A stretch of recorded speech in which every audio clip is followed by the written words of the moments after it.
বাজে 2:30 বাজে। কি অদ্ভুত একটা জিনিস, মানে খালেক যে বাইক চালাচ্ছিল ব্রেক করছে, জ্যামের মধ্যে দাঁড়াইছে, আমি জাস্ট নামছি পাটা টান করার জন্য, বাইক টানতে চলে গেছে। আমি যে পিছে নাই ও বলতেই পারবে না।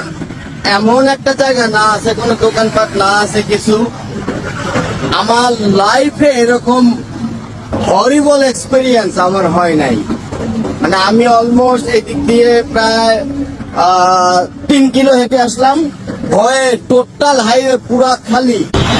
তুই কয় কিলো গেছস? আমি মিনিমাম 3 কিলো হাইটাইছি এই ফাঁকা রাস্তায়। কি ভয়ঙ্কর ব্যাপার। তুই, আমি তোর পিছে নাই, তোর কোনো অনুভূতি নাই? অনুভূতি আছে, এই জন্য আমি টাকা গেছি। ভাই থাকলে তো কথা কইতো। তুই যমুনার সাথে চলে গেছিস? অনুভূতিহীন রাইডার, যার লগে আইতেছি ঢাকা থেকে।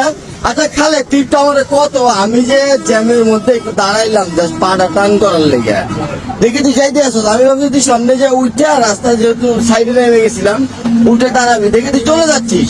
আমি তোরা মিনিমাম 10 বার ফোন দিছি, আর তুই অলমোস্ট, আমি 2 কিলো হাঁটছি। আর এমন একটা জায়গা যেখানে দাঁড়ানোরও ভয়ঙ্কর, পুরা ফাঁকা, ধুধু মরুভূমি, এলেঙ্গা আর হলো যমুনা সেতুর মাঝখানে মাঝামাঝি একটা জায়গায়।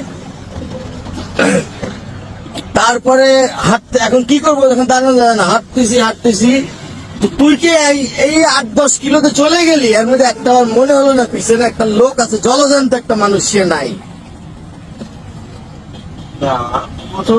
আমি মনে করছি যে আছে পেছনে, তো পরবর্তীতে এসে যখন সেতু কাছাকাছি সেখানে বাইরে যখন কথা বলার কথা, আমার কাছে কথা তো বলছি।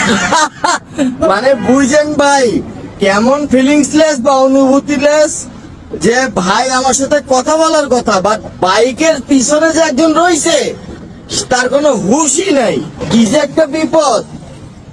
তারপরে মোটামুটি 20-30 মিনিট পরে ও ফোন ব্যাক করে, তখন ওরা বলি, তখন ও আবার গাড়ি ঘুরায় আসে। মোটামুটি 8-9 কিলো চলে গেছিল। ভাই একটা কেমনে সম্ভব ভাই, আপনার লিটার মানে এটা কেমনে পসিবল ভাই? আমার বাইকের পিছনে একজন আছে, উনি নাই।